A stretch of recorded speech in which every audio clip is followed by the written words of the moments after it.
cómo se gestó, ¿no?, este anuncio por parte del ministro de Economía, Martín Guzmán, que tiene un antecedente que se los contamos el día lunes, ¿no? La reunión del sábado con una gran cantidad de funcionarios en la que se estableció un poco cuáles eran las medidas que podían llegar a darle al gobierno los dólares que tanto estaba perdiendo de las reservas. Gise, contame un poco el marco del anuncio de hoy. Bueno, primero llegaron a pensar en nuevas medidas porque se dieron cuenta que la prohibición en la Argentina de comprar dólares no sirve.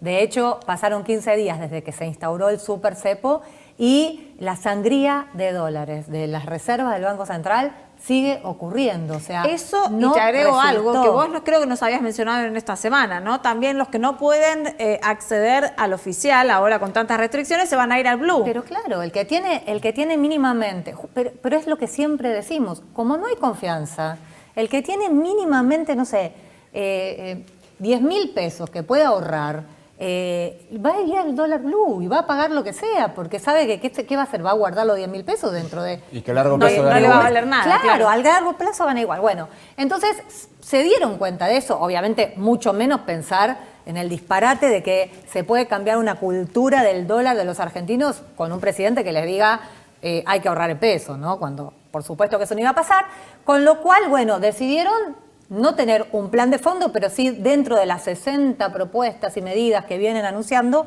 salir con algo que frene inmediatamente el drenaje, o sea, una forma de ganar tiempo, llegar a marzo, que es cuando se tiene que liquidar la cosecha, cuando, bueno, vamos a ver qué pasó con la pandemia.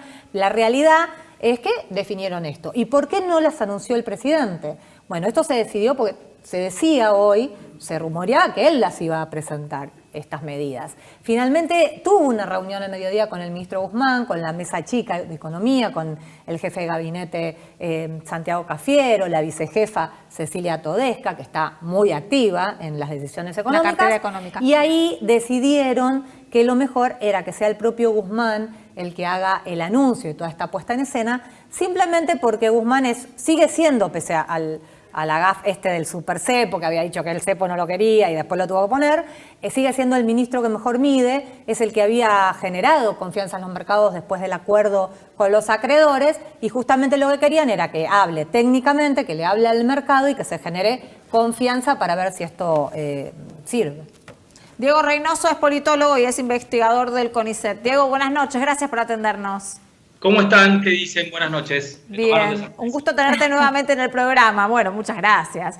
Un poco analizar los nuevos anuncios del gobierno, si quieren dar alguna imagen de ponerse al frente, ¿no?, de las medidas económicas, de la emergencia que tiene en crisis económica el país.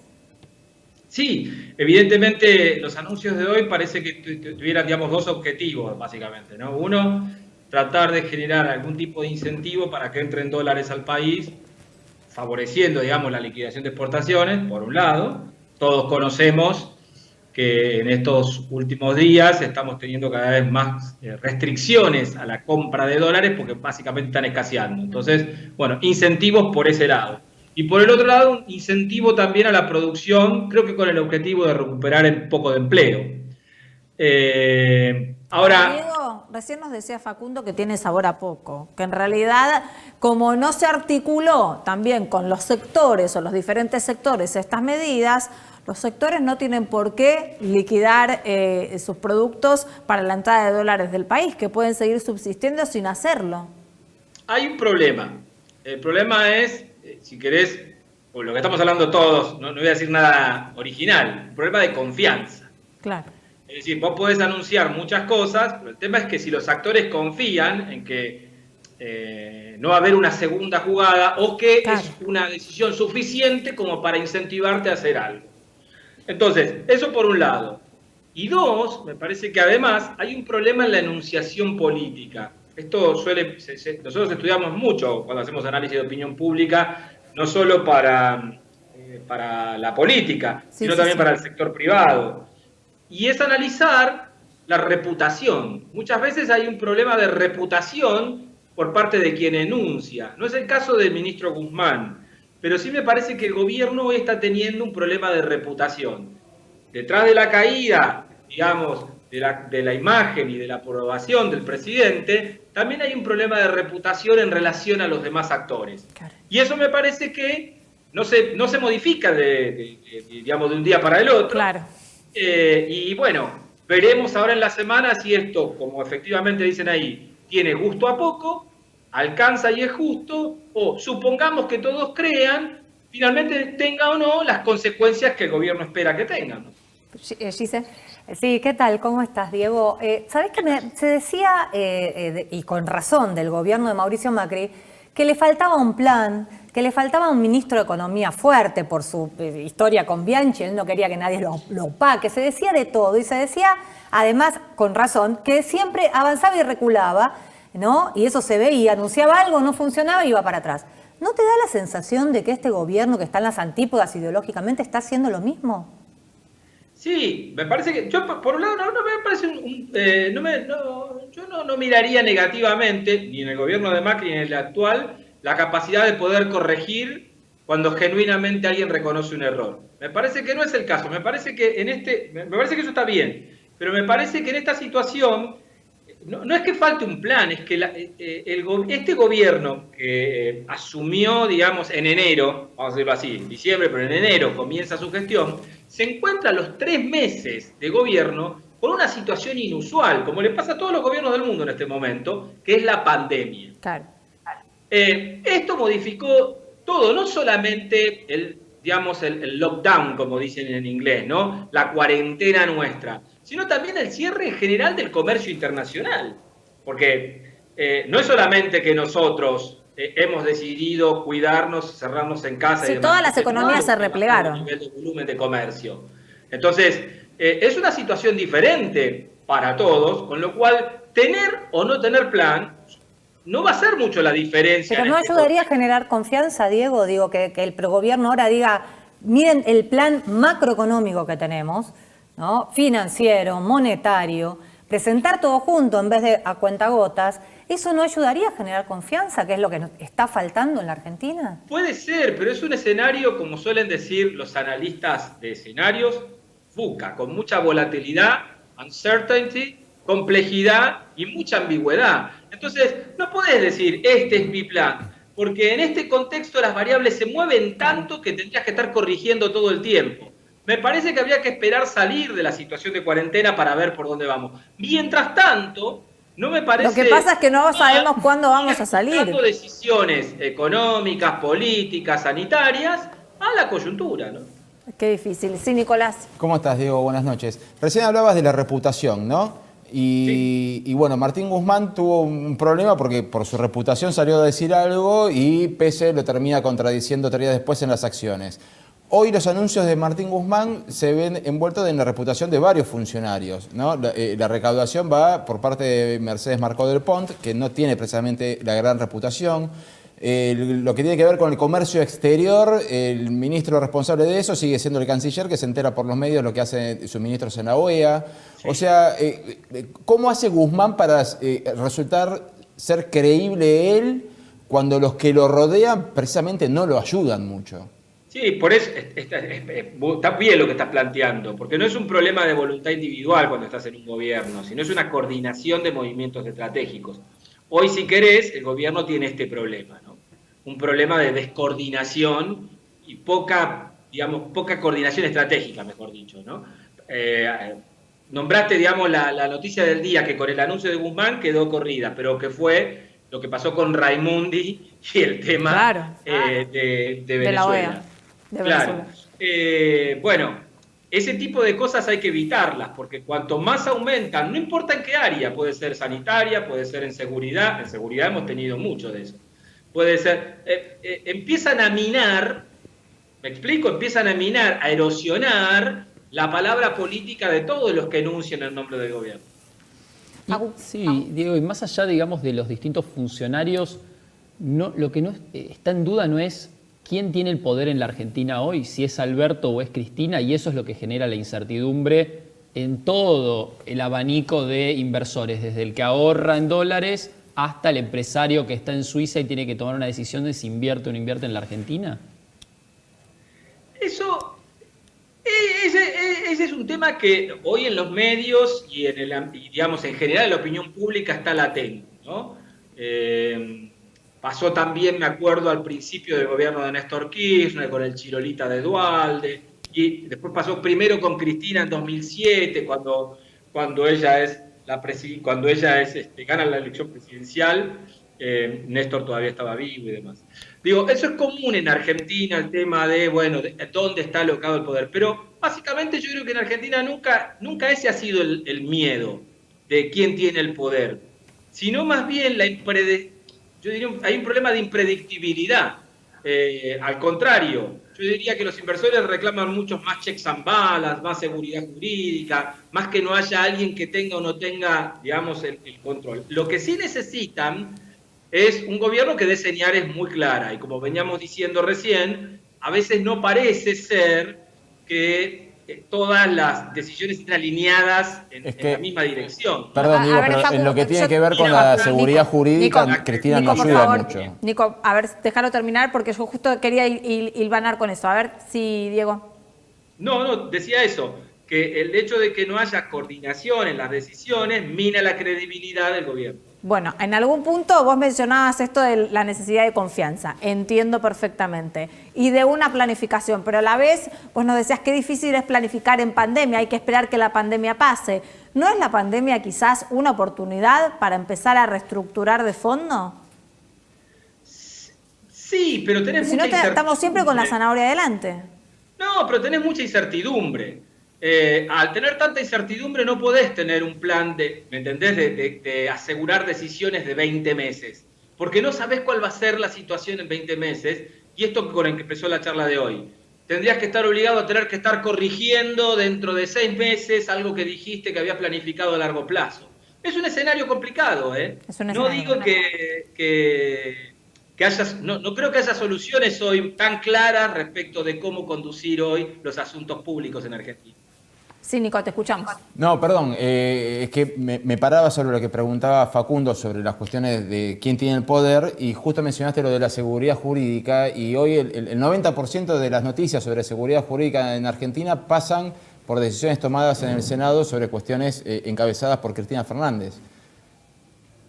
Y entonces, ¿cuál sería la pregunta? ¿Cómo se hace para garantizar seguridad jurídica y al mismo tiempo decir que el poder lo tiene Alberto Fernández cuando Alberto Fernández va para un lado y la seguridad jurídica la maneja Cristina? No, bueno, pero eso te pasa en cualquier situación de gobierno dividido, que no es el caso. Ahí yo no vería ningún problema. Hay un Senado que tiene una integración y que decide con cierta autonomía respecto del Ejecutivo. En todo caso, incluso diría yo, desde ese lugar de la seguridad jurídica y el respeto del diseño institucional y los checks and balance, hasta te diría sería algo positivo, que no esté, digamos, un Senado que responda exclusivamente a las decisiones de un presidente.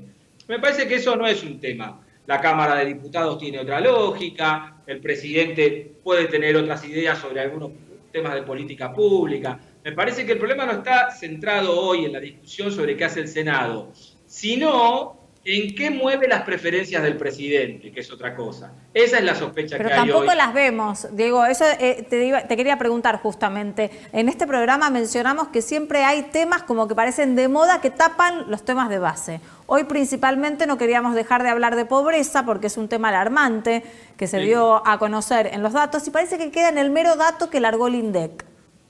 Y no se conoce qué vamos a hacer, ¿no? Sí, estoy de acuerdo. Lo que pasa es que es un contexto de recursos recontra escasos. Pero ¿y qué alternativas tiene el gobierno, no hay reservas. Entonces, hay políticas, digamos, de paliativo, porque, bueno, ha habido políticas de compensación, pero no de solución estructural. Yo creo que el tema de la pobreza es un tema que venimos arrastrando desde hace mucho tiempo. Sí. No es un problema ni de ni del anterior, ni del anterior. O sea, pero que, de vuelta, perdón por ser reiterativo, en este contexto solo hay paliativos. Respuestas estructurales al problema de la pobreza no veo, ni creo que en el corto plazo o en el mediano plazo aparezcan. Sí, Diego, me quedé pensando en lo que dijiste de la reputación y me preocupé porque algunos tienen prontuario también, ¿no? Pero bueno, el tema es, ¿al presidente lo incluís? porque estamos en el horno si incluís al presidente, porque entonces no va a poder hacer ninguna comunicación más de gobierno porque no va a ser creíble. De hecho, él iba a hacer el anuncio hoy y se decidió, como contamos recién en una reunión, que lo haga Guzmán porque iba a ser más creíble para el mercado. Entonces, ¿qué hacemos? ¿Cómo tiene que cambiar la comunicación al presidente o qué tendría que hacer para ser creíble de nuevo? No, pasa, en los gobiernos pasa todo el tiempo esto de que perdés, una cosa es la credibilidad y otra la reputación, ¿no? Yo creo que hoy están teniendo un problema de credibilidad, pero la credibilidad con el tiempo puede minar tu reputación. Y tu reputación básicamente tiene que ver con cuánta confianza tienen los demás respecto de lo que vos hacés, decís o las iniciativas que tenés. Yo creo que ese es el tema acá hoy. Entonces, como venimos de una situación en donde, creo que la pandemia explica bastante de esto, ¿no? Donde tuviste que ir tomando decisiones paliativas que se te escapaban, corriendo plazos, te comprometías a tiempos que después sabías que no podías cumplir, hoy todo eso ha minado, ¿no? Aparte, además, bueno, las diferencias en materia de seguridad, las diferencias en materia de sanidad, las diferencias en cuestiones, bueno, ahora con el tema de ONU y Venezuela. Entonces, todas esas cosas hacen a un cuadro en donde se te complica. ¿Se puede recuperar? Se puede recuperar. Esto es política, hay que sentar a la coalición, armar, tomar, ¿no? Volver a lanzar el gobierno. Lo que yo creo hoy, no estoy diciendo nada nuevo, el gobierno no está en su mejor momento, necesita relanzarse, pero me parece que en el medio de esto hay que todavía definir cuáles son los nuevos equilibrios para relanzar, ¿no? ¿Y en ese relanzamiento qué ves? ¿Medidas o cambio de gabinete? Y ahí va a haber un mix, yo creo que necesariamente tiene que haber un mix en algún momento. Yo creo que van a probar con algunas medidas, con una ingeniería muy parcial, sector por sector, y después me parece que oxigenar cuando la cuestión esté más aliviada, un poquito más el gabinete. Por el momento veo algo positivo. Para no... ¿Cuál es? Hasta hace 2 meses, el que recibía todas las piñas y el que ponía siempre la cara era el presidente. Hoy ya me parece que empezó a delegar un poco más la comunicación en diferentes ministros. El jefe de gabinete está dando entrevistas, conferencias, el ministro de Economía, la ministra de Seguridad. Me parece que eso también puede contribuir a bajar un poquitito la tensión y el desgaste presidente. Diego, gracias. Que tengas buenas noches. A ustedes. Habría que ver si la estrategia de ir repartiendo en diferentes ministros continúa, porque ya hubo tímidamente un esbozo, ¿no?, de esta estrategia en el que los ministros empiecen a levantar un poco el perfil, aunque sea mediáticamente, pero después enseguida volvió el presidente a estar a cargo de todas las comunicaciones. Nico. No, sí, a mí me da la sensación que desde el día después de las PASO, desde el 12 de agosto para acá, vivimos en una improvisación constante sobre el final del mandato de Macri para no caerse, sobre el principio del mandato de Alberto Fernández, porque él no cree en los planes, pero planificó 23 ministerios, de los cuales desafío a que nosotros mismos mencionemos los nombres de los 23 ministros. No los recordamos, pero tienen presupuestos ministeriales y eso también termina minando tu credibilidad en el exterior. Vos querés traer inversiones genuinas y tenés que la seguridad jurídica y la justicia pasa por entre una pelea entre la expresidenta y la Corte Suprema. Válido y al lo que mismo decís, tiempo, Nico, pero el contexto pandemia juega el contexto mucho. pandemia puede sumar mucho, puede sumar muchísimo, pero ni siquiera tu ministro de Relaciones comerciales exteriores, no es solamente relaciones exteriores el canciller, también es de comercio exterior. Exacto. Se entera de las cosas que hacen sus subordinados por los medios. Entonces la credibilidad de exterior, ¿yo dónde voy a poner? Tengo $100.000, ¿dónde los pongo? Y acá ni loco los pongo. No, yo te entiendo. Sí. Ahora, de verdad que creo que también nos pesa en la historia, ser el país que tiene muchos defaults, ser el país de poca credibilidad, ser el país de presidentes que prometieron reformas tributarias que no hicieron. Yo lo entiendo. Sí, pero no con 2 días de diferencia. Tenés que dar el primer paso. No con 2 días de diferencia. Yo no en con eso 2 días de coincido. Decir, no va a haber supercepo porque eso le hace daño a la economía. Y a los 2 días poner un supercepo, a ver, cualquier persona que no sabe economía mira eso y dice, pero no tienen la menor idea. No, eso coincido. Yo soy la primera en decir, hay que despertarse y ver qué Argentina nos toca hoy. Claro, por eso. Entonces no es que cambiaron un año después porque van a aprobar otra medida porque esa no resultó. En 2 días cambiaron de idea. Evidentemente no logran imponer una agenda, eso está claro, y las distintas medidas son erráticas y son inconexas. O sea, el tema de hoy de las retenciones también es icónico, digamos. Bajan las retenciones en un momento en que supuestamente no hay dinero en el Estado, que necesitan recaudar, y justamente en este momento bajan las retenciones. Es un poco contradictorio, obviamente porque tienen otra necesidad, Y Guzmán acceder a los dólares. Pero perdón, no supo explicar cuál sería el agujero fiscal de esto. Claro, no lo supo explicar porque ni siquiera habría cuando que- se lo preguntaron. claro. Es amplio, ¿no? Porque todos los problemas que tenemos a nivel político en el día de hoy, si ustedes se toman 2 minutos y empiezan a ver qué es lo que pasa en los otros países, el desafío de la pandemia también está generando ruido político en la mayoría de los países del primer mundo. El tema es que en la Argentina tenemos desafíos estructurales que corrosionan todo el día. Aparte, quiebran el tejido social principalmente. Nos reencontramos en el día de mañana, que ya es viernes, va a ser viernes. 20:30 con las noticias y a las 22 todo el análisis en Hoy Nos Toca. Chau.